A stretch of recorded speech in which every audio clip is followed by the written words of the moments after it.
ಬುದ್ಧ ಮತ್ತು ಆತನ ಧಮ್ಮ ಕೃತಿಯ ಓದುವಿನ ಮುಂದುವರಿದ ಭಾಗ. ಈ ಕೃತಿಯ ಓದುವಿನ ಮುಂದುವರಿದ ಭಾಗದಲ್ಲಿ ಪಠ್ಯ 1 ಭಾಗ 5ರಲ್ಲಿ ಬುದ್ಧನ ಸಂಬಂಧಿಸಿದ ಚಿತ್ರಪಟ ಇದೆ. ಭಾಗ 5 ಬುದ್ಧ ಮತ್ತು ಅವನ ಪೂರ್ವಿಕರು. ಖಂಡ 1.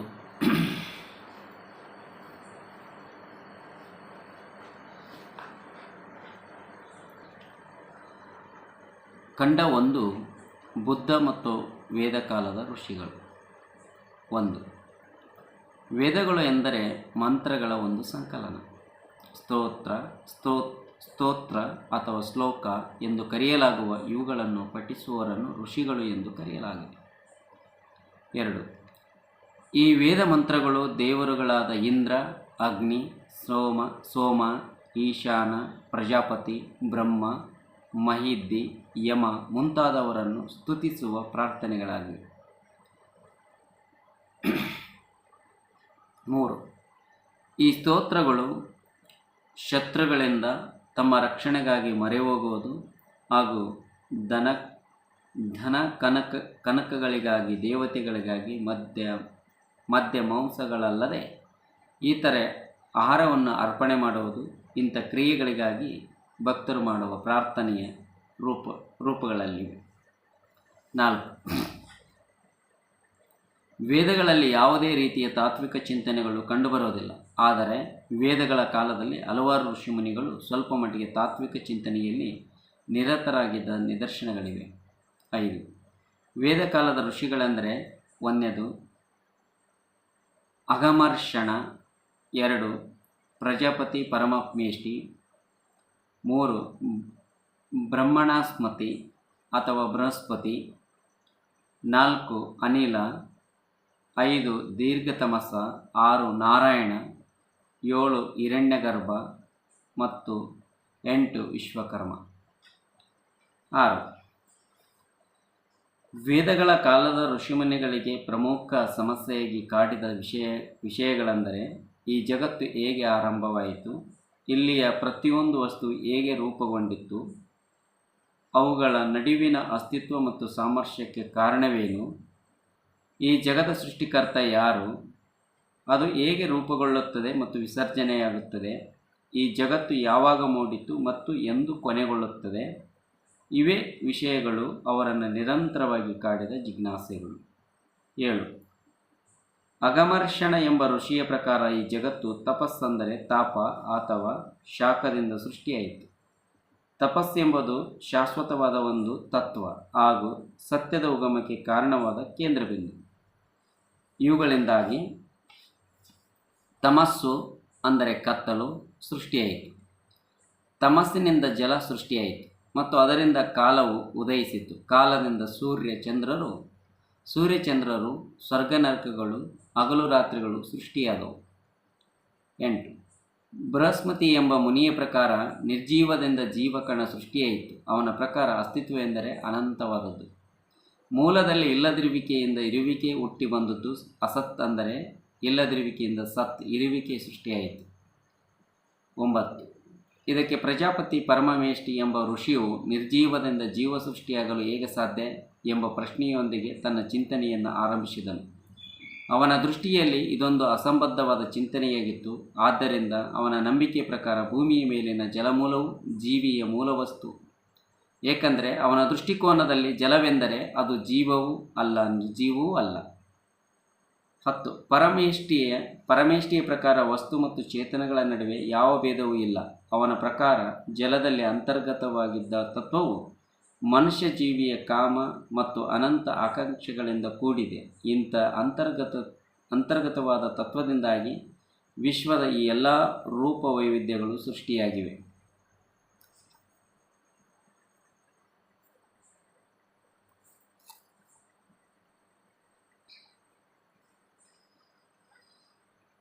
ಹನ್ನೊಂದು ಅನಿಲ ಎಂಬ ವೈದಿಕ ಯುಗದ ಮತ್ತೊಬ್ಬ ದಾರ್ಶನಿಕನ ಪ್ರಕಾರ ವಿಶ್ವದ ಮೂಲಧಾತು ಗಾಳಿ ಅಥವಾ ವಾಯು.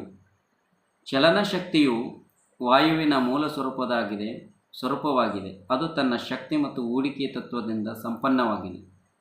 12.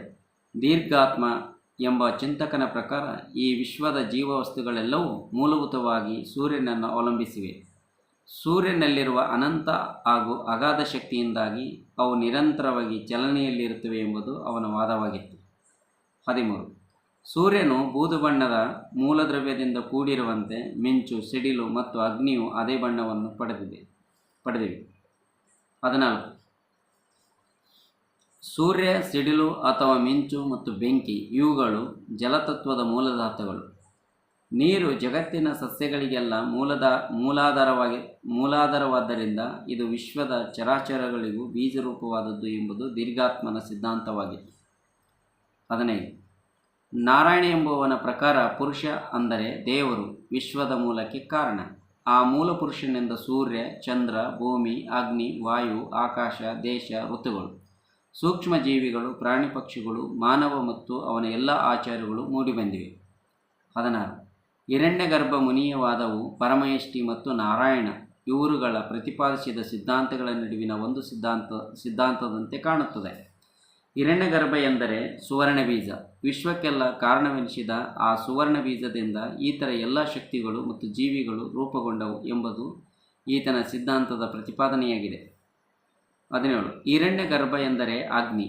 ಶೌರ್ಯವ್ಯೂಹದ ಕೇಂದ್ರ ತತ್ವವಾಗಿರುವ ಅಗ್ನಿಯು ಈ ವಿಶ್ವದ ಅಸ್ತಿತ್ವಕ್ಕೆ ಮೂಲ ಕಾರಣವಾಗಿದೆ ಎಂಬುದು ಸಹ ಹಿರಣ್ಯಗರ್ಭ ಮುನಿಯ ವಾದವಾಗಿತ್ತು. 18. ಈ ವಿಶ್ವದ ರಚನೆಗೆ ಮೂಲವಸ್ತು ಜಲವಾಗಿದ್ದು ಅದರೊಳಗಿರುವ ಚಲನಶೀಲತೆಯ ಗುಣದಿಂದಾಗಿ ಜಗತ್ತು ಸೃಷ್ಟಿಯಾಗಿದೆ ಎಂಬ ವಾದವು ಅಸಂಗತ ಮತ್ತು ತೃಪ್ತಿಕರ ಎನ್ನುವುದು ವಿಶ್ವಕರ್ಮನ ವಾದವಾಗಿದೆ. ಆದ್ದರಿಂದ ಅವನ ದೃಷ್ಟಿಯಲ್ಲಿ ಜಗತ್ತಿನ ಸೃಷ್ಟಿಗೆ ಜಲವು ಮೂಲವಸ್ತುವಾಗಿದ್ದಲ್ಲಿ ಜಲವು ಯಾವ ಜೀವಿಯಿಂದ ಅಸ್ತಿತ್ವಕ್ಕೆ ಬಂದಿತ್ತು, ಯಾವುದರಿಂದ ತನ್ನ ಚಲನಶೀಲತೆಯನ್ನು ಪಡೆಯಿತು, ಅದರ ಸೃಷ್ಟಿಯ ತತ್ವದ ಮೂಲಧಾತುಗಳು, ನಿಯಮಗಳು ಇವುಗಳಿಗೆ ವಿವರಣೆ ಬೇಕಾಗುತ್ತದೆ. 19. ವಿಶ್ವಕರ್ಮನ ವಾದದ ಪ್ರಕಾರ ದೇವರು ಈ ಜಗತ್ತಿನ ಮೂಲಚೇತನನಾಗಿದ್ದಾನೆ. ಅವನೇ ಈ ಲೋಕದ ಆದಿ ಮತ್ತು ಅಂತ್ಯ. ಅವನು ಜಗತ್ತಿಗಿಂತ ಮೊದಲು ಸೃಷ್ಟಿಯಾದವನು. ದೇವರು ಏಕ ಮತ್ತು ಏಕೈಕ. ಅವನಲ್ಲಿ ಎಲ್ಲ ಚರಾಚರಗಳು ಅಡಗಿವೆ. ಅವನು ಭೌತಿಕವಾಗಿ ಬಲಿಷ್ಠ ಮತ್ತು ಶಕ್ತಿವಂತನಾಗಿದ್ದಾನೆ. ಅವನು ಸೃಷ್ಟಿಕರ್ತನೂ ಹೌದು, ಲಯಕರ್ತನೂ ಹೌದು. ತಂದೆಯಂತೆ ನಮ್ಮೆಲ್ಲರನ್ನು ಸೃಷ್ಟಿಸಿರುವ ಅವನು ಎಲ್ಲರ ವಿಧಿಯನ್ನು ಬಲ್ಲವನಾಗಿದ್ದಾನೆ. 20. ಇಂಥ ವಾದಗಳನ್ನು ಗಮನಿಸಿದ ಗೌತಮ ಬುದ್ಧನು ವೈದಿಕ ಯುಗದ ಋಷಿಗಳೆಲ್ಲರೂ ಪೂಜ್ಯರು ಮತ್ತು ಪ್ರಾಜ್ಞರು ಎಂದು ಭಾವಿಸಲಿಲ್ಲ. ಅವನ ಪ್ರಕಾರ 10 ಜನ ವೈದಿಕ ಋಷಿಗಳು ಮಾತ್ರ ಅತಿ ಪುರಾತನರಾಗಿದ್ದು ಅವರುಗಳನ್ನು ಮಾತ್ರ ವೈದಿಕ ಮಂತ್ರಗಳ ಸೃಷ್ಟಿಕರ್ತರು ಎಂದು ಅವನು ಪರಿಗಣಿಸಿದನು. 21. ಆದರೆ ವೈದಿಕ ಮಂತ್ರಗಳಲ್ಲಿ ಮನುಷ್ಯನ ನೈತಿಕ ಔನ್ನತ್ಯಕ್ಕೆ ಕಾರಣವಾಗುವ ಯಾವ ಅಂಶವೂ ಅವನಿಗೆ ಕಂಡುಬರಲಿಲ್ಲ. 22. ಬುದ್ಧನ ದೃಷ್ಟಿಕೋನದಲ್ಲಿ ಈ ವೇದ ಮಂತ್ರಗಳು ಮರಳುಗಾಡಿನಂತೆ ವ್ಯರ್ಥವಾದವುಗಳಾಗಿದ್ದವು. 23. ಆದ್ದರಿಂದ ಬುದ್ಧನು ಮಂತ್ರಗಳಿಂದ ಕಲಿಯುವಂಥದ್ದೇನೂ ಇಲ್ಲವೆಂದು ತೀರ್ಮಾನಿಸಿದನು. 24. ಅದೇ ರೀತಿಯಲ್ಲಿ ಬುದ್ಧನಿಗೆ ವೈದಿಕ ಮುನಿಗಳು ಕಂಡ ದರ್ಶನಗಳಲ್ಲಿ ಯಾವುದೇ ಗಮನಾರ್ಹ ಅಂಶಗಳು ಕಾಣಲಿಲ್ಲ. ಅವರು ಸತ್ಯಕ್ಕಾಗಿ ಹುಡುಕಾಟ ನಡೆಸಿದರೆ ಹೊರತು ಅವರು ಅದನ್ನು ಮುಟ್ಟಿದಂತೆ ಕಾಣುವುದಿಲ್ಲ. 25. ಅವರ ಸಿದ್ಧಾಂತಗಳು ಕೇವಲ ಕಲ್ಪನೆಗಳಂತಿದ್ದು ಅವು ತರ್ಕದಿಂದಾಗಲಿ ಅಥವಾ ವಸ್ತುನಿಷ್ಠೆಯಿಂದಾಗಲಿ ಕೂಡಿಲ್ಲ. ಅವುಗಳಿಗೆ ವಾಸ್ತವ ಸಂಗತಿಗಳ ನೆಲೆಗಟ್ಟು ಇಲ್ಲ. ಅವರು ನೀಡಿದ ದಾರ್ಶನಿಕ ಸಿದ್ಧಾಂತಗಳಿಂದ ಯಾವ ಸಾಮಾಜಿಕ ಮೌಲ್ಯವೂ ಉದಯಿಸಿಲ್ಲ. 26. ಆದ್ದರಿಂದ ವೈದಿಕ ಋಷಿಗಳಿಂದ ಮೂಡಿಬಂದ ತಾತ್ವಿಕ ದರ್ಶನಗಳು ನಿಷ್ಪ್ರಯೋಜಕವೆಂದು ಅವುಗಳನ್ನು ಬುದ್ಧನು ತಿರಸ್ಕರಿಸಿದನು. ಖಂಡ 2. ಕಪಿಲ ಮಹರ್ಷಿ ಎಂಬ ದಾರ್ಶನಿಕ. 1. ಭಾರತದ ಪ್ರಾಚೀನ ದಾರ್ಶನಿಕರಲ್ಲಿ ಕಪಿಲ ಮುನಿಯು ಬಹುಪ್ರಖ್ಯಾತನಾಗಿದ್ದನು. 2. ಅವನ ಪ್ರತಿಪಾದಿಸಿದ ವಿಶಿಷ್ಟವಾದ ದರ್ಶನ ಸಿದ್ಧಾಂತದ ಮೂಲಕ ಅವನು ಭಾರತದ ದಾರ್ಶನಿಕ ಜಗತ್ತಿನಲ್ಲಿ ಮಹತ್ವದ ಸ್ಥಾನವನ್ನು ಗಳಿಸಿದನು. ಅವನ ಸಿದ್ಧಾಂತವು ಸಾಂಖ್ಯ ದರ್ಶನವೆಂದು ಪ್ರಸಿದ್ಧವಾಗಿದೆ. 3. ಕಪಿಲ ಮುನಿಯು ತನ್ನ ಸಿದ್ಧಾಂತದಲ್ಲಿ ಪ್ರತಿಪಾದಿಸಿರುವ ಕೆಲವು ಅಂಶಗಳು ಆಶ್ಚರ್ಯವನ್ನುಂಟು ಮಾಡುತ್ತವೆ. 4. ಸತ್ಯವು ಸಾಕ್ಷ್ಯಾಧಾರಗಳಿಂದ ಮಾತ್ರ ಪ್ರತಿಪಾದಿಸಲ್ಪಡಬೇಕು. ಇದು ಇದು ಸಾಂಖ್ಯ ಸಿದ್ಧಾಂತದ ಮೊದಲನೇ ತತ್ವವಾಗಿದೆ. ಸಾಕ್ಷ್ಯವಿಲ್ಲದೆ ಸತ್ಯವಿಲ್ಲ ಎಂಬುದು ಕಪಿಲನ ಮುಖ್ಯ ಪ್ರತಿಪಾದನೆಗಳಲ್ಲಿ ಒಂದು. 5. ಸತ್ಯದ ಪ್ರತಿಪಾದನೆಯಲ್ಲಿ ಪ್ರತ್ಯಕ್ಷ ಮತ್ತು ಅನುಮಾನ ಎಂಬ ಎರಡು ರೀತಿಯ ಪ್ರಮಾಣಗಳನ್ನು ಕಪಿಲನು ಮಾನ್ಯ ಮಾಡಿದನು. 6. ಪ್ರತ್ಯಕ್ಷ ಎಂಬುದು ಅಸ್ತಿತ್ವದಲ್ಲಿರುವ ವಸ್ತುವನ್ನು ಇಂದ್ರಿಯಗಳ ಮೂಲಕ ಅವಲೋಕಿಸಿ ಮನಸ್ಸಿನಿಂದ ಗ್ರಹಿಸುವುದು. 7.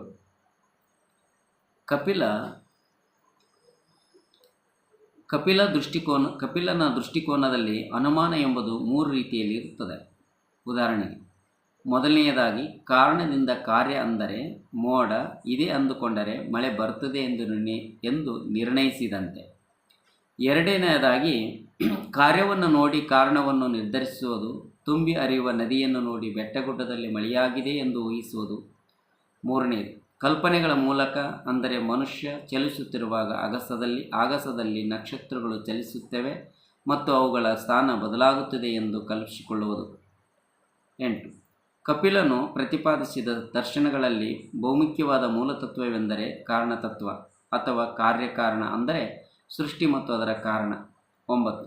ಈ ಜಗತ್ತನ್ನು ಸೃಷ್ಟಿಸಲು ಒಬ್ಬ ಸೃಷ್ಟಿಕರ್ತನಿರಬೇಕೆಂಬ ಈತರು ಪ್ರತಿಪಾದಿಸಿದ ತತ್ವವನ್ನು ಕಪಿಲನು ಸ್ಪಷ್ಟವಾಗಿ ನಿರಾಕರಿಸಿದನು. ಅವನ ಪ್ರಕಾರ ಸೃಷ್ಟಿಯಲ್ಲಿ ಕಾಣುವ ಯಾವುದೇ ವಸ್ತುವಾಗಲಿ ಅದು ಸೃಷ್ಟಿಗೊಳ್ಳುವ ಮುನ್ನ ಮಡಿಕೆಯ ಮೂಲ ರೂಪ ಮಣ್ಣಿನಲ್ಲಿರುವಂತೆ ಅಥವಾ ವಸ್ತ್ರದ ಮೂಲ ಸ್ವರೂಪ ನೂಲಿನಲ್ಲಿ ಇರುವಂತೆ ಅಸ್ತಿತ್ವದಲ್ಲಿರುತ್ತದೆ. 10. ಇಂಥ ಪ್ರಕಾರ ಚಿಂತನೆಗಳ ಮೂಲಕ ಕಪಿಲನು ಈ ಜಗತ್ತು ಒಂದು ಜೀವಿಯಿಂದ ಸೃಷ್ಟಿಯಾಯಿತು ಎಂಬ ವಾದವನ್ನು ಅಲ್ಲೆಗೆಳೆದನು. 11. ಕಪಿಲನು ತನ್ನ ಈ ಸಿದ್ಧಾಂತಕ್ಕೆ ಪೂರಕವಾಗಿ ಮತ್ತೆ ಕೆಲವು ವಾದಗಳನ್ನು ನಮ್ಮ ಮುಂದಿಡುತ್ತಾನೆ. 12. ಅಸ್ತಿತ್ವದಲ್ಲಿಲ್ಲದ ವಸ್ತುವಿನಿಂದ ಯಾವುದೇ ಕ್ರಿಯೆ ಸಾಧ್ಯವಾಗಲಾರದು. ಕಾರಣವಿಲ್ಲದ ಕ್ರಿಯೆ ಅಥವಾ ಸೃಷ್ಟಿ ಅಸಾಧ್ಯ. ಸಿದ್ಧಗೊಂಡಿರುವ ವಸ್ತುವು ಅದರ ರಚನೆಗಾಗಿ ಬಳಸಲಾಗಿರುವ ಮೂಲ ವಸ್ತುಗಳಿಗಿಂತ ಭಿನ್ನವಾಗಿರುವುದಿಲ್ಲ. ವಸ್ತುವು ಅದರ ಮೂಲ ವಸ್ತುವಿನಲ್ಲಿ ಕಾರಣ ರೂಪದಲ್ಲಿ ಅಂತರ್ಗತವಾಗಿರುತ್ತದೆ. ಒಂದು ನಿರ್ದಿಷ್ಟವಾದ ಮೂಲ ವಸ್ತುವಿನಿಂದ ಅದಕ್ಕನುಗುಣವಾದ ವಸ್ತು ಮಾತ್ರ ರೂಪುಗೊಳ್ಳಲು ಸಾಧ್ಯ. ವಿಶಿಷ್ಟವಾದ ವಸ್ತು ಮಾತ್ರ ವಿಶಿಷ್ಟವಾದ ಫಲವನ್ನು ಕೊಡಬಲ್ಲದು. 13. ಹಾಗಾದರೆ ನಮ್ಮ ಇಂದ್ರಿಯಗಳ ಅನುಭವಕ್ಕೆ ದೊರೆಯುವ ಜಗತ್ತಿಗೆ ಮೂಲವಾದ ಆಧಾರ ಯಾವುದು? 14. ಇದಕ್ಕೆ ಕಪಿಲ ಮಹರ್ಷಿಯು ಕೊಟ್ಟ ಉತ್ತರವು ಹೀಗಿದೆ: ಈ ಜಗತ್ತು ವ್ಯಕ್ತ ಮತ್ತು ಅವ್ಯಕ್ತ ವಸ್ತುಗಳಿಂದ ರೂಪುಗೊಂಡಿದೆ. 15. ವ್ಯಕ್ತವಾಗಿರುವ ವಸ್ತುಗಳು ಸಿದ್ಧರೂಪದಲ್ಲಿ ಗೋಚರವಾಗುವ, ಮೂಲಭೂತವಾಗಿ ಅವ್ಯಕ್ತ ವಸ್ತುಗಳಿಗೆ ಸಿದ್ಧಗೊಳ್ಳದೆ ಅಗೋಚರ ಸ್ಥಿತಿಯಲ್ಲಿರುವ ಕಾರಣವಾಗಲಾರವು. 16. ಪ್ರತಿಯೊಂದು ಭಿನ್ನ ವಸ್ತುವು ರೂಪದ ಪರಿಮಿತಿಗೆ ಒಳಪಟ್ಟಿರುವುದರಿಂದ ಇಂಥ ವಸ್ತುಗಳು ವಿಶ್ವದ ಸೃಷ್ಟಿಗೆ ಕಾರಣವಾದ ಸ್ವರೂಪಕ್ಕೆ ಸರಿಸಮನಾಗಲಾರವು.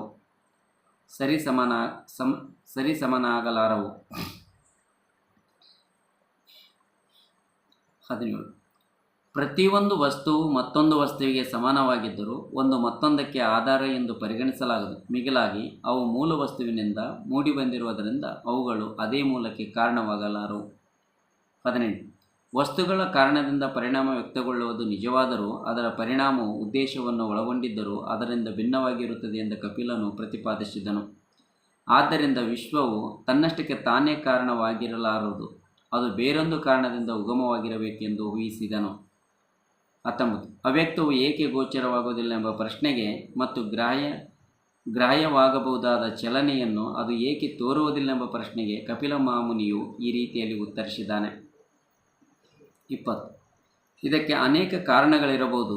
ಅದು ಅತ್ಯಂತ ಸೂಕ್ಷ್ಮ ರೂಪದಲ್ಲಿದ್ದು ಇದರಿಂದಾಗಿ ಅಗೋಚರವಾಗಿರಬಹುದು, ಅಥವಾ ನಮ್ಮಿಂದ ಅತಿ ದೂರದಲ್ಲಿದ್ದು ನಮಗೆ ಅಗೋಚರವೆನಿಸಬಹುದು, ಇಲ್ಲವೇ ನಮಗೆ ಅತಿ ಸಮೀಪವಿರುವ ಕಾರಣ ಅದು ನಮ್ಮ ಕಣ್ಣಿಗೆ ಕಾಣದಂತಿರಬಹುದು, ಅಥವಾ ಮೂರನೇ ಯಾವುದೋ ವಸ್ತು ಅಡ್ಡ ಬರುವುದರಿಂದ ಅದು ನಮಗೆ ಅಗೋಚರವಾಗಿರಬಹುದು. ಅದರ ರೂಪದಂತೆ ಇರುವ ಯಾವುದೋ ಇನ್ನೊಂದು ವಸ್ತುವಿನೊಂದಿಗೆ ಬೆರೆತು ಹೋಗಿರುವುದರಿಂದ ಅದು ನಮಗೆ ಕಾಣದಿರಬಹುದು, ಇಲ್ಲವೇ ಅತ್ಯಂತ ಪ್ರಕಾಶಮಾನವಾದ ಬೆಳಕಿನಲ್ಲಿ ಇದು ಕಾಣದೆ ಹೋಗಿರಬಹುದು, ಅಥವಾ ನಮ್ಮ ಮನಸ್ಸಿನ ಮತ್ತು ಇಂದ್ರಿಯಗಳ ದೋಷದಿಂದಾಗಿ ಅಥವಾ ಕುರುಡುತನದಿಂದಾಗಿ ಅದು ನಮಗೆ ಅವ್ಯಕ್ತವಾಗಿರಬಹುದು. 21.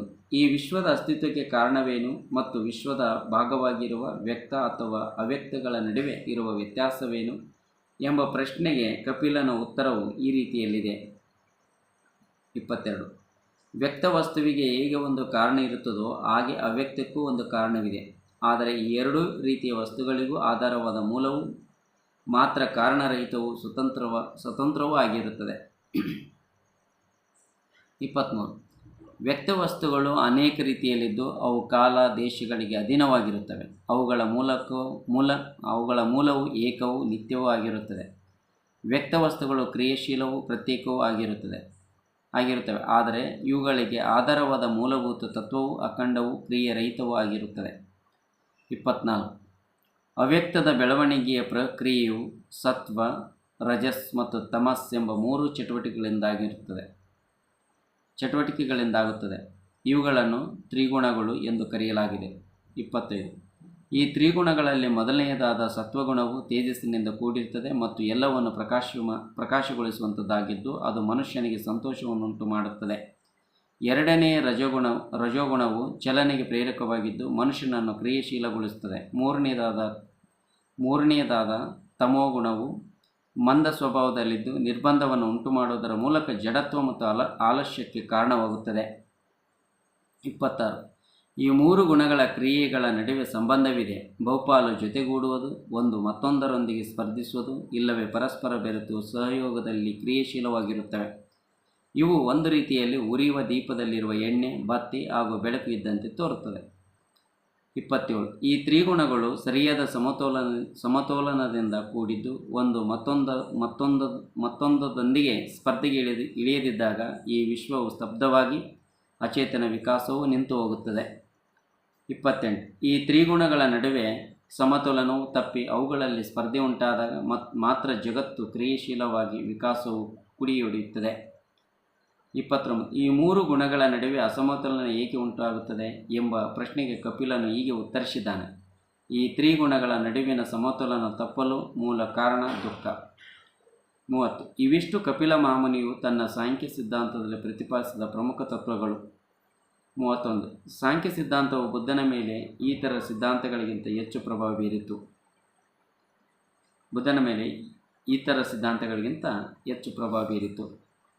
32.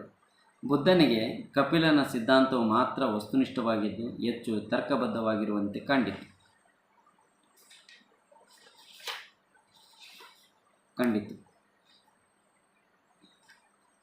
33. ಆದರೆ ಕಪಿಲ ಪ್ರತಿಪಾದಿಸುವುದನ್ನೆಲ್ಲ ಗೌತಮ ಬುದ್ಧನು ಒಪ್ಪಲಿಲ್ಲ. ಕಪಿಲನ ಸಿದ್ಧಾಂತದಲ್ಲಿ ಕಂಡುಬಂದ 3 ವಿಷಯಗಳನ್ನು ಮಾತ್ರ ಅವನು ಸ್ವೀಕರಿಸಿದನು.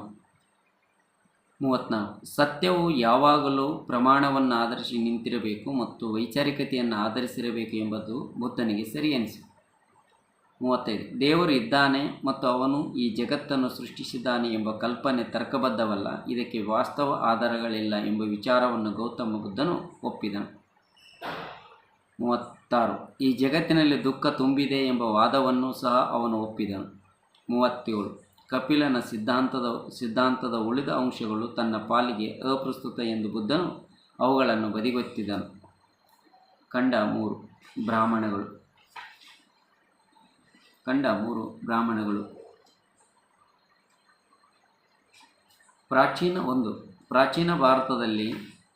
ಪ್ರಾಚೀನ ಭಾರತದ ಇತಿಹಾಸದಲ್ಲಿ ವೇದಗಳ ನಂತರ ಬರುವ ಧಾರ್ಮಿಕ ಗ್ರಂಥಗಳನ್ನು ಬ್ರಾಹ್ಮಣಗಳು ಎಂದು ಕರೆಯಲಾಗಿದೆ.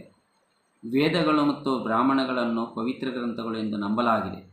ವಾಸ್ತವವಾಗಿ ಬ್ರಾಹ್ಮಣಗಳನ್ನು ವೇದಗಳ ಭಾಗವೆಂದು ಪರಿಗಣಿಸಲಾಗಿವೆ. ಈ ಎರಡನ್ನೂ ಶ್ರುತಿಗಳು ಎಂದು ಸಹ ಕರೆಯಲಾಗಿದೆ. 2. 4 ರೀತಿಯ ಪ್ರಮೇಯಗಳನ್ನು ಆಧರಿಸಿ ಬ್ರಾಹ್ಮಣಗಳ ತಾತ್ವಿಕತೆಯು ರಚನೆಯಾಗಿದೆ. 3. ಮೊದಲನೇ ಪ್ರಮೇಯ ಎಂದರೆ ವೇದಗಳು ಪವಿತ್ರ ಗ್ರಂಥಗಳು ಮಾತ್ರವಾಗಿರದೆ ಅವು ದೋಷರಹಿತವಾಗಿದ್ದು ಅವು ಪ್ರಶ್ನಾತೀತವಾಗಿವೆ. 4. ಬ್ರಾಹ್ಮಣಗಳಲ್ಲಿ ಪ್ರತಿಪಾದಿಸಲಾಗಿರುವ ಎರಡನೇ ಸಿದ್ಧಾಂತದಲ್ಲಿ ಆತ್ಮದ ಜನ್ಮಾಂತರ ಕುರಿತು ಹೇಳಲಾಗಿದೆ. ಆತ್ಮಕ್ಕೆ ಮೋಕ್ಷ ಲಭಿಸಬೇಕಾದರೆ ವ್ಯಕ್ತಿಯು ವೈದಿಕ ಕರ್ಮಗಳನ್ನು ಆಚರಿಸುತ್ತಾ ವೈದಿಕ ಕರ್ಮಗಳಾದ ಯಜ್ಞಯಾಗಾದಿಗಳನ್ನು ಮಾಡಿ ಬ್ರಾಹ್ಮಣರಿಗೆ ದಾನ ದಕ್ಷಿಣೆಗಳನ್ನು ನೀಡಬೇಕು. 5. ವೇದಗಳು ಆದರ್ಶ ಧರ್ಮದ ಸಿದ್ಧಾಂತಗಳನ್ನು ಹೊಂದಿದ್ದರೆ ಬ್ರಾಹ್ಮಣಗಳು ಆದರ್ಶ ಧರ್ಮದ ಜೊತೆಗೆ ಆದರ್ಶ ಸಮಾಜದ ಸಿದ್ಧಾಂತವನ್ನು ಸಹ ಹೊಂದಿದ್ದವು. 6. ಆದರ್ಶ ಸಮಾಜದ ಮಾದರಿಯನ್ನು ಚಾತುರ್ವರ್ಣ ಎಂದು ಕರೆಯಲಾಗಿದೆ. ಇದು ವೇದಗಳಲ್ಲಿ ಅಂತರ್ಗತವಾಗಿದ್ದು ವೇದಗಳು ದೋಷರಹಿತವೂ ಪ್ರಶ್ನಾತೀತವೂ ಆಗಿರುವುದರಿಂದ ಚಾತುರ್ವರ್ಣ ಎಂಬ ಸಮಾಜ ಪದ್ಧತಿಯು ಪ್ರಶ್ನಾತೀತವಾಗಿದೆ. 7. ಈ ರೀತಿಯ ಚಾತುರ್ವರ್ಣ ವ್ಯವಸ್ಥೆಯು ಕೆಲವು ನಿರ್ದಿಷ್ಟ ನಿಯಮಗಳನ್ನು ಆಧರಿಸಿದೆ. 8. ಇದರ ಮೊದಲನೇ ನಿಯಮದ ಪ್ರಕಾರ ಇಡೀ ಸಮಾಜವನ್ನು 1. ಬ್ರಾಹ್ಮಣ, 2. ಕ್ಷತ್ರಿಯ, 3. ವೈಶ್ಯ, 4. ಶೂದ್ರ ಎಂಬ 4 ವರ್ಗಗಳಾಗಿ ವಿಂಗಡಿಸಬೇಕು. 9. ಎರಡನೆಯ ನಿಯಮದ ಪ್ರಕಾರ ಈ 4 ವರ್ಗಗಳ ನಡುವೆ ಯಾವುದೇ ರೀತಿಯ ಸಾಮಾಜಿಕ ಸಮಾನತೆ ಇರಬಾರದು. ಅವುಗಳು ಶ್ರೇಣೀಕೃತವಾಗಿರಬೇಕು, ಅಂದರೆ ಅಸಮಾನತೆ ನಿಯಮದಿಂದ ಕೂಡಿರಬೇಕು. 10. ಬ್ರಾಹ್ಮಣರು ಎತ್ತರದಲ್ಲಿದ್ದು ಅವರ ನಂತರ ಕ್ಷತ್ರಿಯರು, ಕ್ಷತ್ರಿಯರ ನಂತರ ವೈಶ್ಯರು ಇರಬೇಕು. ವೈಶ್ಯರಿಗಿಂತ ಕೊನೆಯಲ್ಲಿ ಶೂದ್ರರು ಎಲ್ಲ 3 ವರ್ಣದವರಿಗಿಂತ ಕೆಳಗಿರಬೇಕು. 11. ಈ 4 ವರ್ಣದವರು ತಮ್ಮ ಹಕ್ಕು ಅಥವಾ ವಿಶೇಷಾಧಿಕಾರಿಗಳ ವಿಷಯದಲ್ಲಿ ಇನ್ನೊಂದು ವರ್ಗ ಅಥವಾ ವರ್ಣದವರಿಗೆ ಸರಿಸಮಾನರಲ್ಲ. ಶ್ರೇಣೀಕೃತ ಅಸಮಾನತೆಯ ನಿಯಮಾವಳಿಯ ಅಧೀನಕ್ಕೆ ಹಕ್ಕು ಮತ್ತು ವಿಶೇಷಾಧಿಕಾರಗಳ ಪ್ರಶ್ನೆಯು ಒಳಪಟ್ಟಿತ್ತು. 12. ಬ್ರಾಹ್ಮಣನು ತಾನು ಬಯಸುವ ಎಲ್ಲ ವಿಧವಾದ ಹಕ್ಕು ಮತ್ತು ವಿಶೇಷಾಧಿಕಾರವನ್ನು ಪಡೆದಿದ್ದನು. ಈ ನಿಯಮದಂತೆ ಕ್ಷತ್ರಿಯನು ಬ್ರಾಹ್ಮಣನು ಪಡೆಯುವಂಥ ಎಲ್ಲ ಹಕ್ಕು ಮತ್ತು ಅಧಿಕಾರಗಳನ್ನು ಪಡೆಯಲಾರ. ಆದರೆ ವೈಶ್ಯನಿಗಿಂತಲೂ ಹೆಚ್ಚು ಹಕ್ಕು ಮತ್ತು ಅಧಿಕಾರವನ್ನು ಪಡೆಯಲು ಕ್ಷತ್ರಿಯನು ಅರ್ಹನಾಗಿರುತ್ತಾನೆ. ಇದೇ ಮಾದರಿಯಲ್ಲಿ ವೈಶ್ಯನಿಗೆ ಶೂದ್ರನಿಗಿಂತ ಹೆಚ್ಚಿನ ಹಕ್ಕು ಮತ್ತು ಅಧಿಕಾರ ಪಡೆಯಲು ಅವಕಾಶಗಳುಂಟು. ಆದರೆ ವೈಶ್ಯನು ಕ್ಷತ್ರಿಯನು ಅನುಭವಿಸುವ ಹಕ್ಕು ಅಥವಾ ವಿಶೇಷಾಧಿಕಾರಗಳು ತನಗೂ ಬೇಕೆಂದು ಇಚ್ಛಿಸಬಾರದು. ಕೊನೆಯಲ್ಲಿ ಬರುವ ಶೂದ್ರನಿಗೆ ಯಾವುದೇ ರೀತಿಯ ಹಕ್ಕುಗಳಾಗಲಿ ಅಧಿಕಾರಗಳಾಗಲಿ ಇರುವುದಿಲ್ಲ. ಅವನಿಗೆ ಇರುವ ಅವಕಾಶವೆಂದರೆ ತನಗಿಂತ ಮೇಲಿನ 3 ವರ್ಣದವರಿಗೂ ಯಾವ ರೀತಿಯಿಂದಲೂ ನೋವಾಗದಂತೆ ಬದುಕುವುದು ಮಾತ್ರ. 13. ಚಾತುರ್ವರ್ಣದ 3ನೇ ನಿಯಮವು ಅವರ ಕುಲಕಸುಬು ಅಥವಾ ವೃತ್ತಿ ವಿಭಜನೆಗೆ ಸಂಬಂಧಪಟ್ಟಿದೆ. ಬ್ರಾಹ್ಮಣನ ವೃತ್ತಿಯು ಅಧ್ಯಯನ, ಉಪದೇಶ ಮತ್ತು ಧಾರ್ಮಿಕ ವಿಧಿವಿಧಾನಗಳ ಆಚರಣೆಗೆ ಮೀಸಲಾಗಿತ್ತು. ಕ್ಷತ್ರಿಯನ ವೃತ್ತಿಯು ಯುದ್ಧದಲ್ಲಿ ಹೋರಾಡುವುದಾಗಿತ್ತು. ವೈಶ್ಯನದು ವ್ಯಾಪಾರ ವೃತ್ತಿಯಾದರೆ ಶೂದ್ರನು ಮೇಲಿನ 3 ವರ್ಗದವರ ಸೇವೆಯನ್ನು ಮಾಡುವ ವೃತ್ತಿಗೆ ಮಾತ್ರ ಸೀಮಿತವಾಗಿದ್ದು, ಪ್ರತ್ಯೇಕವಾಗಿ ಈ 4 ವರ್ಗಗಳಿಗೆ ವಹಿಸಲಾದ ಈ ವೃತ್ತಿಗಳನ್ನು ಪಾಲಿಸಬೇಕು. ಒಂದು ವರ್ಗದವರು ಮತ್ತೊಂದು ವರ್ಗದ ವೃತ್ತಿಯನ್ನು ಅತಿಕ್ರಮಿಸಬಾರದು. 14. ಚಾತುರ್ವರ್ಣದ 4ನೇ ಸಿದ್ಧಾಂತವು ಶಿಕ್ಷಣ ಅಥವಾ ಜ್ಞಾನದ ಹಕ್ಕುಗಳನ್ನು ಕುರಿತಾಗಿ ರಚಿತವಾಗಿದೆ. ಈ 4 ವರ್ಣಗಳಲ್ಲಿ ಮೊದಲಿನ 3 ವರ್ಣದವರಿಗೆ ಅಂದರೆ ಬ್ರಾಹ್ಮಣ, ಕ್ಷತ್ರಿಯ, ವೈಶ್ಯ ಇವರಿಗೆ ಶಿಕ್ಷಣ ಪಡೆಯುವ ಹಕ್ಕುಗಳು ಇದ್ದವು. ಆದರೆ ಶೂದ್ರರಾದವರಿಗೆ ಶಿಕ್ಷಣದ ಹಕ್ಕನ್ನು ನಿರಾಕರಿಸಲಾಗಿದೆ. ಚಾತುರ್ವರ್ಣ ವ್ಯವಸ್ಥೆಯಲ್ಲಿ ಶೂದ್ರರಿಗೆ ಮಾತ್ರ ಶಿಕ್ಷಣದ ಹಕ್ಕನ್ನು ನಿರಾಕರಿಸಲಿಲ್ಲ. ಅವರ ಜೊತೆಗೆ ಬ್ರಾಹ್ಮಣ, ಕ್ಷತ್ರಿಯ, ವೈಶ್ಯ ಈ 3 ವರ್ಗಕ್ಕೆ ಸೇರಿದ ಮಹಿಳೆಯರಿಗೂ ಇದನ್ನು ನಿರಾಕರಿಸಲಾಗಿತ್ತು. 15. ಚಾತುರ್ವರ್ಣದ 5ನೇ ನಿಯಮದಲ್ಲಿ ಮನುಷ್ಯನ ಜೀವನಕ್ಕೆ ಸಂಬಂಧಿಸಿದ 4 ಹಂತಗಳನ್ನು ಹೇಳಲಾಗಿದೆ. ಮೊದಲನೇ ಹಂತವನ್ನು ಬ್ರಹ್ಮಚರ್ಯ ಎಂತಲೂ, 2ನೇ ಹಂತವನ್ನು ಗೃಹಸ್ಥ ಎಂದು, 3ನೇ ಹಂತವನ್ನು ವಾನಪ್ರಸ್ಥ ಎಂದು ಮತ್ತು 4ನೇ ಹಂತವನ್ನು ಸನ್ಯಾಸಿ ಎಂದು ವಿಂಗಡಿಸಲಾಗಿದೆ. 16. ಮೊದಲನೇ ಹಂತದ ಉದ್ದೇಶವೇನೆಂದರೆ ಬ್ರಹ್ಮಚರ್ಯ ಅವಧಿಯಲ್ಲಿ ಅಧ್ಯಯನ ಮತ್ತು ಶಿಕ್ಷಣದಲ್ಲಿ ತೊಡಗಿಕೊಳ್ಳುವುದು. 2ನೇ ಹಂತದಲ್ಲಿ ವಿವಾಹಿತನಾಗಿ ದಾಂಪತ್ಯ ಜೀವನವನ್ನು ನಡೆಸುವುದು. 3ನೇ ಹಂತದಲ್ಲಿ ವ್ಯಕ್ತಿಯು ಸಂಸಾರದಿಂದ ಮುಕ್ತನಾಗಿ ಆದರೆ ಮನೆಯನ್ನು ತೊರೆಯದೆ ಏಕಾಂತದಲ್ಲಿ ಚಿಂತನೆಯಲ್ಲಿ ತೊಡಗಿಕೊಳ್ಳುವುದರ ಮೂಲಕ ವನವಾಸದ ಜೀವನಕ್ಕೆ ಸಿದ್ಧಗೊಳ್ಳುವುದು. ಕೊನೆಯ ಹಂತದ ಉದ್ದೇಶವೆಂದರೆ ವ್ಯಕ್ತಿಯು ದೇವರನ್ನು ಅರಸುತ್ತಾ ಅವನಲ್ಲಿ ಲೀನವಾಗುವುದಕ್ಕೆ ಪ್ರಯತ್ನಿಸುವುದು. 17. ಈ ರೀತಿಯ ಬದುಕಿನ ಹಂತಗಳ ಪ್ರಯೋಜನವು ಕೇವಲ ಮೊದಲಿನ 3 ವರ್ಗಕ್ಕೆ ಸೇರಿದ ಪುರುಷರಿಗೆ ಮಾತ್ರ ಸೀಮಿತವಾಗಿದೆ. ಮೊದಲ ಹಂತವು ಅಂದರೆ ಅಧ್ಯಯನ ಮತ್ತು ಶಿಕ್ಷಣ ಇದು ಶೂದ್ರರಿಗೆ ಮತ್ತು ಎಲ್ಲ ವರ್ಗದ ಮಹಿಳೆಯರಿಗೆ ಮುಕ್ತವಾಗಿರಲಿಲ್ಲ. ಅದೇ ರೀತಿಯಲ್ಲಿ ಕೊನೆಯ ಹಂತವಾದ ಸನ್ಯಾಸಿಯ ಆಶ್ರಮವು ಶೂದ್ರರು ಮತ್ತು ಮಹಿಳೆಯರಿಗೆ ಮುಕ್ತವಾಗಿರಲಿಲ್ಲ. 18. ಹೀಗೆ ಸಮಾಜವನ್ನು ವಿಂಗಡಿಸಲಾಗಿದೆ. ಈ ವ್ಯವಸ್ಥೆಯನ್ನು ಚಾತುರ್ವರ್ಣ ಎಂದು ಕರೆಯಲಾಗಿದೆ. ಆದರ್ಶ ಸಮಾಜದ ಪ್ರತಿರೂಪದಂತಿರುವ ಇದು ದೈವಿಕವಾಗಿ ರೂಪುಗೊಂಡ ವ್ಯವಸ್ಥೆ ಎಂದು ಹೇಳಲಾಗಿತ್ತು. ಬ್ರಾಹ್ಮಣರು ಈ ನಿಯಮವನ್ನು ಆದರ್ಶಗೊಳಿಸಿ ಅವುಗಳಲ್ಲಿ ಯಾವುದೇ ಭಿನ್ನತೆ ಉಂಟಾಗದಂತೆ ನೋಡಿಕೊಂಡರು. 19. ಬ್ರಾಹ್ಮಣಗಳಲ್ಲಿ ಉಲ್ಲೇಖವಾಗಿರುವ 4ನೇ ಪ್ರಮೇಯವು ಕರ್ಮ ಸಿದ್ಧಾಂತಕ್ಕೆ ಸಂಬಂಧಿಸಿದೆ. ಇದು ಜನ್ಮಾಂತರದ ತತ್ವದ ಒಂದು ಭಾಗವಾಗಿದೆ. ಮನುಷ್ಯನ ಆತ್ಮವು ಮತ್ತೊಂದು ಜನ್ಮವನ್ನು ಹೊತ್ತು ಹೊಸ ಶರೀರದೊಂದಿಗೆ ಯಾವ ಸ್ಥಳದಲ್ಲಿ ಹುಟ್ಟುತ್ತದೆ ಎಂಬ ಪ್ರಶ್ನೆಗೆ ಕಂಡುಕೊಳ್ಳುವ ಉತ್ತರವೇ ಬ್ರಾಹ್ಮಣಗಳ ಕರ್ಮ ಸಿದ್ಧಾಂತ ಎನಿಸಿದೆ. ಈ ಸಿದ್ಧಾಂತದ ಪ್ರಕಾರ ಇಂದಿನ ಜನ್ಮದಲ್ಲಿ ಒಬ್ಬ ವ್ಯಕ್ತಿಯು ಮಾಡಿದ ಪಾಪ ಪುಣ್ಯಗಳ ಫಲವಾಗಿ ಅವನಿಗೆ ಮುಂದಿನ ಜನ್ಮವು ಲಭಿಸುತ್ತದೆ. ಅಂದರೆ ಅದು ಅವನ ಹಿಂದಿನ ಜನ್ಮದ ಕರ್ಮವನ್ನು ಆಧರಿಸಿರುತ್ತದೆ. 20. ಈ ಬ್ರಾಹ್ಮಣಗಳಲ್ಲಿ ಪ್ರತಿಪಾದಿಸಲಾಗಿರುವ ಮೊದಲನೇ ಸಿದ್ಧಾಂತವನ್ನು ಬುದ್ಧನು ತೀವ್ರವಾಗಿ ವಿರೋಧಿಸಿದನು. ವೇದಗಳು ದೋಷಾತೀತವಾದದ್ದರಿಂದ ಅವುಗಳ ಅಧಿಕಾರವನ್ನು ಪ್ರಶ್ನಿಸಬಾರದು ಎಂಬ ತತ್ವವನ್ನು ಅವನು ತಿರಸ್ಕರಿಸಿದನು. 21. ಬುದ್ಧನ ಪ್ರಕಾರ ಈ ಜಗತ್ತಿನಲ್ಲಿ ಯಾವುದು ದೋಷಾತೀತವಲ್ಲ, ಅಂತಿಮವಲ್ಲ. ಪ್ರತಿಯೊಂದು ಅಗತ್ಯ ಬಿದ್ದಾಗ ಮರುಪರೀಕ್ಷೆಗೆ ಹಾಗೂ ಪರಿಗಣನೆಗೆ ಒಳಪಡಬೇಕು. 22. ಮನುಷ್ಯನು ನಿಜವಾದ ಸತ್ಯವನ್ನು ತಿಳಿಯಬೇಕು. ಅವನ ಬದುಕಿನಲ್ಲಿ ವಿಚಾರ ಸ್ವಾತಂತ್ರ್ಯಕ್ಕೆ ಬಹಳ ಮಹತ್ವವಿದೆ. ವಿಚಾರ ಸ್ವಾತಂತ್ರ್ಯವು ಸತ್ಯಾನ್ವೇಷಣೆಯ ಏಕೈಕ ಸಾಧನೆ ಎಂಬುದು ಅವನ ಖಚಿತ ನಿಲುವಾಗಿತ್ತು. 23. ವೇದಗಳು ಪ್ರಶ್ನಾತೀತ ಅಥವಾ ವಿವಾದಿತ ಎಂಬ ನಿಲುವು ಮನುಷ್ಯನ ವಿಚಾರ ಸ್ವಾತಂತ್ರ್ಯವನ್ನು ಪೂರ್ಣವಾಗಿ ಹರಣ ಮಾಡುವಂಥದ್ದು. 24. ಈ ಕಾರಣದಿಂದ ಬ್ರಾಹ್ಮಣಗಳಲ್ಲಿ ಪ್ರತಿಪಾದಿಸಿದ ವಿಚಾರಗಳು ಬುದ್ಧನಿಗೆ ಸಂಪೂರ್ಣವಾಗಿ ಅಪ್ರಿಯವೆನಿಸಿದವು. 25. ಬ್ರಾಹ್ಮಣಗಳಲ್ಲಿ ಪ್ರತಿಪಾದಿಸಿರುವ ಎರಡನೇ ಅಂಶವು ಆತನಿಗೆ ಅಷ್ಟೇ ಅಸಮ್ಮತವೆನಿಸಿತು.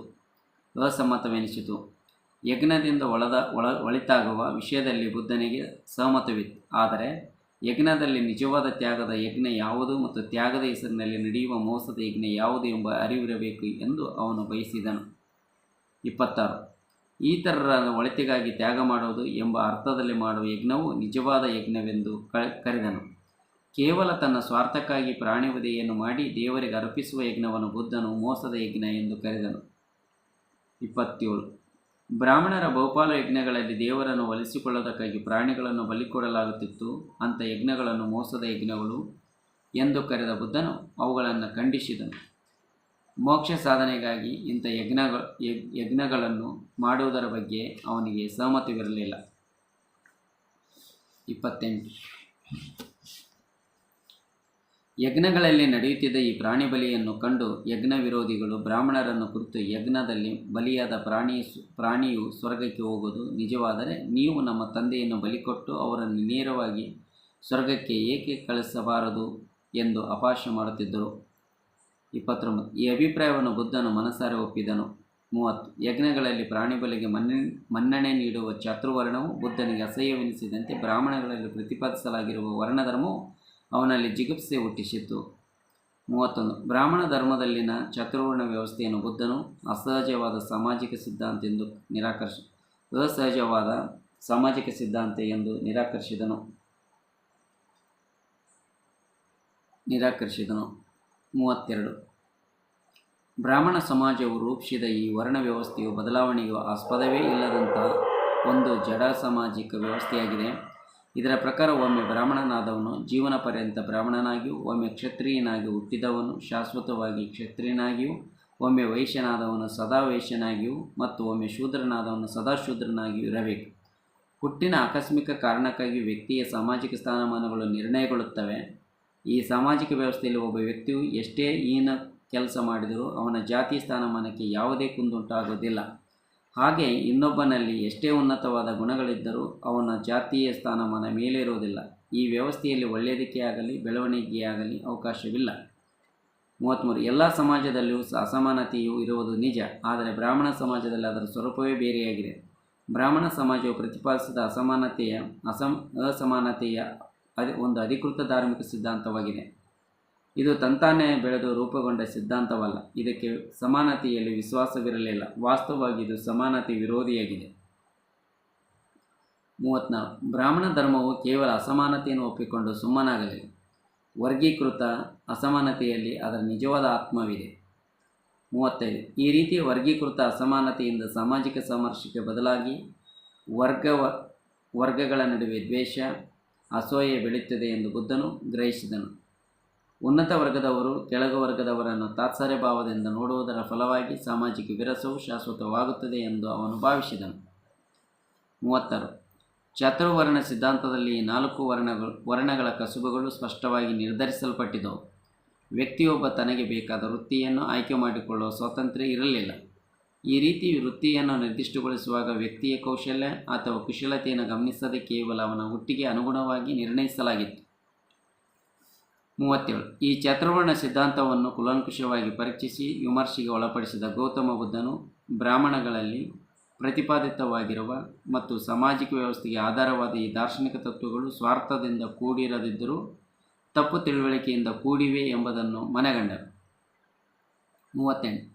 ಈ ಸಿದ್ಧಾಂತದಲ್ಲಿ ಸರ್ವರ ಹಿತಾಸಕ್ತಿಯನ್ನು ಸರ್ವರ ಸುಖವನ್ನು ಕಾಪಾಡುವ ಪ್ರಯತ್ನಗಳು ಇಲ್ಲ ಎಂಬುದು ಬುದ್ಧನಿಗೆ ಸ್ಪಷ್ಟವಾಯಿತು. ಕೆಲವೇ ಜನರ ಸುಖಕ್ಕಾಗಿ ಬಹುಜನರು ಶ್ರಮಿಸಬೇಕು ಎಂಬುದು ಈ ಸಿದ್ಧಾಂತದ ಮೂಲ ಉದ್ದೇಶ. ಅತಿಮಾನವರೆನಿಸಿದ ಒಂದು ವರ್ಗದ ಜನರ ಸೇವೆಗಾಗಿ ರೂಪುಗೊಂಡ ಒಂದು ಸಾಮಾಜಿಕ ವ್ಯವಸ್ಥೆ ಇದು ಎಂದು ಅವನು ತೀರ್ಮಾನಿಸಿದನು. 39. ಇದು ದುರ್ಬಲರನ್ನು ವ್ಯವಸ್ಥಿತವಾಗಿ ಶೋಷಣೆ ಮಾಡಿ ಅವರನ್ನು ತುಳಿಯುತ್ತಾ ಸದಾ ಅವರನ್ನು ಅಧೀನದಲ್ಲಿಡಲು ಮಾಡಿದ ಒಂದು ಪ್ರಯತ್ನ ಎಂದು ಬುದ್ಧನು ಗ್ರಹಿಸಿದನು. 40. ಬ್ರಾಹ್ಮಣಗಳಲ್ಲಿ ಪ್ರತಿಪಾದಿಸಿದ ಕರ್ಮ ಸಿದ್ಧಾಂತವು ದುರ್ಬಲರಲ್ಲಿ ಕಾಣಬಹುದಾದ ಬಂಡಾಯ ಪ್ರವೃತ್ತಿಯನ್ನು ಪೂರ್ಣವಾಗಿ ನಾಶಪಡಿಸಲು ಮಾಡಿದ ಒಂದು ಹುನ್ನಾರ ಎಂದು ಬುದ್ಧನಿಗೆ ಮನವರಿಕೆಯಾಯಿತು. ಮನುಷ್ಯನು ಅನುಭವಿಸುತ್ತಿರುವ ದುಃಖಕ್ಕೆ ಅವನು ಮಾತ್ರವಲ್ಲದೆ ಬೇರೆ ಯಾರೂ ಕಾರಣರಲ್ಲ.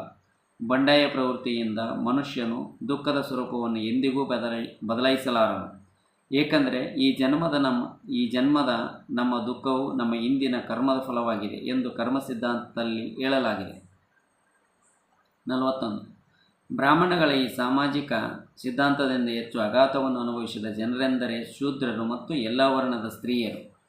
ಆದರೆ ಇವರಿಬ್ಬರು ವರ್ಣ ಸಿದ್ಧಾಂತದ ವಿರುದ್ಧ ಬಂಡಾಯವೇಳಲು ಶಕ್ತರಾಗಿರಲಿಲ್ಲ. 42. ಶಿಕ್ಷಣದಿಂದ ವಂಚಿತರಾಗಿದ್ದ ಈ ವರ್ಗದ ಜನರು ತಮ್ಮ ದುರ್ಗತಿಗೆ ಕಾರಣವೇನೆಂಬುದನ್ನು ತಿಳಿಯದಷ್ಟು ಅಜ್ಞಾನಿಗಳಾಗಿದ್ದರು. ಬ್ರಾಹ್ಮಣ ಧರ್ಮವು ತಮ್ಮ ಬದುಕಿನ ಮಹತ್ವವನ್ನು ತಮ್ಮಿಂದ ಕಸಿದುಕೊಂಡಿದೆ ಎಂಬುದನ್ನು ಅವರು ತಿಳಿಯಲಾರದವರಾಗಿದ್ದರು. ಇಂಥ ಕಾರಣದಿಂದಾಗಿ ಅಸಹಾಯಕರಾಗಿದ್ದ ಅವರೆಲ್ಲರೂ ಬ್ರಾಹ್ಮಣ ಧರ್ಮದ ವಿರುದ್ಧ ಬಂಡಾಯ ಹೇಳುವ ಬದಲು ಆ ಧರ್ಮದ ಭಕ್ತರು ಸಮರ್ಥಕರೂ ಆಗಿಬಿಟ್ಟಿದ್ದರು. 43. ತನ್ನ ಸ್ವಾತಂತ್ರ್ಯ ರಕ್ಷಣೆಗಾಗಿ ಶಸ್ತ್ರಾಸ್ತ್ರಗಳನ್ನು ಹಿಡಿಯುವುದು ಮನುಷ್ಯನಿಗಿರುವ ಅಂತಿಮ ಮಾರ್ಗ. ಆದರೆ ಇಲ್ಲೂ ಶೂದ್ರರಿಗೆ ಶಸ್ತ್ರಾಸ್ತ್ರಗಳನ್ನು ಹಿಡಿಯುವ ಸ್ವಾತಂತ್ರ್ಯವನ್ನು ನಿರಾಕರಿಸಲಾಗಿತ್ತು. 44. ಬ್ರಾಹ್ಮಣ ಧರ್ಮದ ಸ್ವಾರ್ಥ ಮತ್ತು ಪ್ರಬಲರಾಗಿದ್ದ ಕ್ಷತ್ರಿಯರ ಕ್ರೌರ್ಯ ಮತ್ತು ಶ್ರೀಮಂತ ವೈಶ್ಯರ ವ್ಯವಸ್ಥಿತ ಸಂಚಿನ ಫಲವಾಗಿ ಶೂದ್ರರು ಅಸಹಾಯಕ ಬಲಿಪಶುಗಳಾಗಿದ್ದರು. 45. ಇದನ್ನು ಸುಧಾರಿಸಬಹುದೇ ಎಂಬ ಪ್ರಶ್ನೆ ಎದುರಾದಾಗ ಅದು ದೈವದತ್ತವಾಗಿ ಬಂದ ಸಾಮಾಜಿಕ ವ್ಯವಸ್ಥೆಯಾದುದರಿಂದ ಅದನ್ನು ಸುಧಾರಿಸುವುದು ಅಸಾಧ್ಯ ಎಂದು ಅವರು ತಿಳಿದರು. ಆದ್ದರಿಂದ ಇದನ್ನು ಕೊನೆಗಾಣಿಸುವುದೊಂದೇ ಇದಕ್ಕೆ ಪರಿಹಾರ ಎಂದಾಯಿತು. 46. ಈ ಎಲ್ಲ ಕಾರಣಗಳಿಂದಾಗಿ ಬುದ್ಧನು ಬ್ರಾಹ್ಮಣವಾದವನ್ನು ಇದು ಸಹಜ ಬದುಕಿಗೆ ವಿರುದ್ಧವಾದದ್ದೆಂದು ನಿರಾಕರಿಸಿದನು. ಖಂಡ 4. ಉಪನಿಷತ್ತುಗಳು ಮತ್ತು ಅವುಗಳ ಸಿದ್ಧಾಂತಗಳು. 1. ಉಪನಿಷತ್ತು ಭಾರತದ ದಾರ್ಶನಿಕ ಸಾಹಿತ್ಯದ ಮತ್ತೊಂದು ಭಾಗ, ಆದರೆ ಇದು ವೇದಗಳ ಅಂಗವಲ್ಲ, ಬದಲಿಗೆ ಒಂದು ಸ್ವತಂತ್ರ ಚಿಂತನೆಯಾಗಿದೆ. 2. ಆದರೂ ಅದು ಧಾರ್ಮಿಕ ಸಾಹಿತ್ಯದ ಒಂದು ಭಾಗವಾಗಿತ್ತು. 3. ಉಪನಿಷತ್ತುಗಳ ಸಂಖ್ಯೆ ಅಪಾರವಾಗಿದ್ದು ಈ ಪೈಕಿ ಅವುಗಳಲ್ಲಿ ಕೆಲವು ಮಾತ್ರ ಪ್ರಮುಖವಾಗಿದ್ದು ಉಳಿದವು ಅಷ್ಟೊಂದು ಪ್ರಮುಖವಾಗಿಲ್ಲ. 4. ಆದರೆ ಉಪನಿಷತ್ತುಗಳಲ್ಲಿ ಕೆಲವು ವೈದಿಕ ಸಂಪ್ರದಾಯ ಹಾಗೂ ಬ್ರಾಹ್ಮಣರ ಪುರೋಹಿತಶಾಹಿಯ ವಿರುದ್ಧವಾಗಿಯೂ ಇವೆ. 5. ವೇದಗಳ ಅಧ್ಯಯನವೆಂದರೆ ಅಜ್ಞಾನ ಅಥವಾ ಅವಿದ್ಯೆಯನ್ನು ಕುರಿತು ಅಧ್ಯಯನವೆಂಬುದು ಉಪನಿಷತ್ತುಗಳ ಅಭಿಪ್ರಾಯವಾಗಿದೆ. 6. ಚತುರ್ವೇದಗಳು ಮತ್ತು ಅವುಗಳಲ್ಲಿ ಪ್ರತಿಪಾದಿಸಿರುವ ವಿಜ್ಞಾನವು ಉನ್ನತ ಮಟ್ಟದ್ದಲ್ಲ ಎಂಬುದನ್ನು ಎಲ್ಲ ಉಪನಿಷತ್ತುಗಳು ಒಪ್ಪುತ್ತವೆ. 7. ಉಪನಿಷತ್ತುಗಳು ವೇದಗಳ ದೈವ ಮೂಲವನ್ನು ಪ್ರಶ್ನಿಸುತ್ತವೆ. 8. ಬ್ರಾಹ್ಮಣ ಧರ್ಮದಲ್ಲಿ ಬಹಳ ಮಹತ್ವವೆನಿಸಿದ ಯಜ್ಞಯಾಗದಿಗಳ ಅಲೌಕಿಕ ಶಕ್ತಿ, ಶವ ಸಂಸ್ಕಾರ ಮತ್ತು ಉತ್ತರ ಕ್ರಿಯೆ ಇವುಗಳ ಧಾರ್ಮಿಕ ಮಹತ್ವ ಹಾಗೂ ಬ್ರಾಹ್ಮಣರಿಗೆ ಕೊಡಬೇಕಾದ ದಾನ ದಕ್ಷಿಣೆ ಇವುಗಳ ಔಚಿತ್ಯವನ್ನು ಉಪನಿಷತ್ತಿನಲ್ಲಿ ಪ್ರಶ್ನಿಸಲಾಗಿದೆ. 9. ಆದರೆ ಉಪನಿಷತ್ತುಗಳಲ್ಲಿ ಇವುಗಳಿಗೆ ಸಂಬಂಧಿಸಿದಂತೆ ಗಹನವಾದ ಚರ್ಚೆಯಾಗಿಲ್ಲ. ಉಪನಿಷತ್ತುಗಳ ಚಿಂತನೆ ಬ್ರಹ್ಮತತ್ವ ಮತ್ತು ಆತ್ಮತತ್ವಗಳ ಸುತ್ತ ಮಾತ್ರ ಕೇಂದ್ರೀಕೃತವಾಗಿದೆ. 10. ಬ್ರಹ್ಮ ಎಂಬುದು ಈ ವಿಶ್ವವನ್ನು ಒಗ್ಗೂಡಿಸುವ ಸರ್ವವ್ಯಾಪಿಯಾದ ತತ್ವವಾಗಿದ್ದು ಅದನ್ನು ಸಾಕ್ಷಾತ್ಕರಿಸಿಕೊಳ್ಳುವುದರಿಂದ ಆತ್ಮನಿಗೆ ಮೋಕ್ಷ ಸಾಧನೆ ಆಗುತ್ತದೆ ಎಂಬುದು ಉಪನಿಷತ್ತಿನ ತತ್ವಗಳಲ್ಲಿ ಒಂದು. 11. ಬ್ರಹ್ಮವು ಸತ್ಯವಾಗಿದ್ದು ಆತ್ಮವೇ ಬ್ರಹ್ಮವು ಸತ್ಯವಾಗಿದ್ದು ಆತ್ಮವು ಬ್ರಹ್ಮವೇ ಆಗಿದೆ ಎಂಬುದು ಉಪನಿಷತ್ತಿನ ಸಿದ್ಧಾಂತ ತಾನು ಬ್ರಹ್ಮನೇ ಎಂಬುದನ್ನು ಮನಗಾಣದಿರಲು ಅದಕ್ಕಿರುವ ಉಪಾಧಿಗಳೇ ಕಾರಣ ಎಂಬುದು ಇವುಗಳ ತತ್ವ. 12. ಬ್ರಾಹ್ಮಣ ಎಂಬುದು ಸತ್ಯವೇ ಎಂಬ ಪ್ರಶ್ನೆಗೆ ನಾವು ಕಂಡುಕೊಳ್ಳುವ ಉತ್ತರವೇ ಉಪನಿಷತ್ ತತ್ವವನ್ನು ಕುರಿತ ನಮ್ಮ ಸಮ್ಮತಿಗೋ ಅಸಮ್ಮತಿಗೋ ಆಧಾರವಾಗಿದೆ. 13. ಬ್ರಹ್ಮವು ಒಂದು ಸತ್ಯ ಎಂಬುದನ್ನು ಪ್ರತಿಪಾದಿಸಲು ಬೇಕಾದ ಸಮರ್ಥವಾದ ಆಧಾರಗಳು ಬುದ್ಧನಿಗೆ ಉಪನಿಷತ್ತಿನಲ್ಲಿ ಕಾಣಲಿಲ್ಲ. ಆದ್ದರಿಂದ ಅವನು ಉಪನಿಷತ್ತಿನ ತತ್ವವನ್ನು ಒಪ್ಪಲಿಲ್ಲ. ಅದನ್ನು ಉಪನಿಷತ್ತಿನ ರಚನಾಕಾರರಿಗೆ ಇಂಥ ಪ್ರಶ್ನೆಗಳಲ್ಲಿ ಈ ಮೊದಲು ಯಾರೂ ಕೇಳಿರಲಿಲ್ಲ ಎಂದರ್ಥವಲ್ಲ. 15. ಬೃಹದಾರಣ್ಯಕ ಉಪನಿಷತ್ತಿನಲ್ಲಿ ಅತ್ಯಂತ ಪ್ರಮುಖ ಪಾತ್ರ ವಹಿಸಿರುವ ಯಾಜ್ಞವಲ್ಕ್ಯ ಮಹರ್ಷಿಯಂಥ ಮಹಾನ್ ವ್ಯಕ್ತಿಗೆ ಇಂಥ ಪ್ರಶ್ನೆಗಳನ್ನು ಕೇಳಲಾಗಿದೆ. 16. ಬ್ರಹ್ಮ ಎಂದರೇನು, ಆತ್ಮ ಎಂದರೇನು ಎಂಬ ಪ್ರಶ್ನೆಗಳನ್ನು ಅವನಿಗೆ ಕೇಳಿದ ಸಂದರ್ಭದಲ್ಲಿ ಅವನು ಕೊಟ್ಟ ಉತ್ತರ ನೇತಿ ಅಂದರೆ ನನಗೆ ಗೊತ್ತಿಲ್ಲ ಎಂಬುದಾಗಿತ್ತು.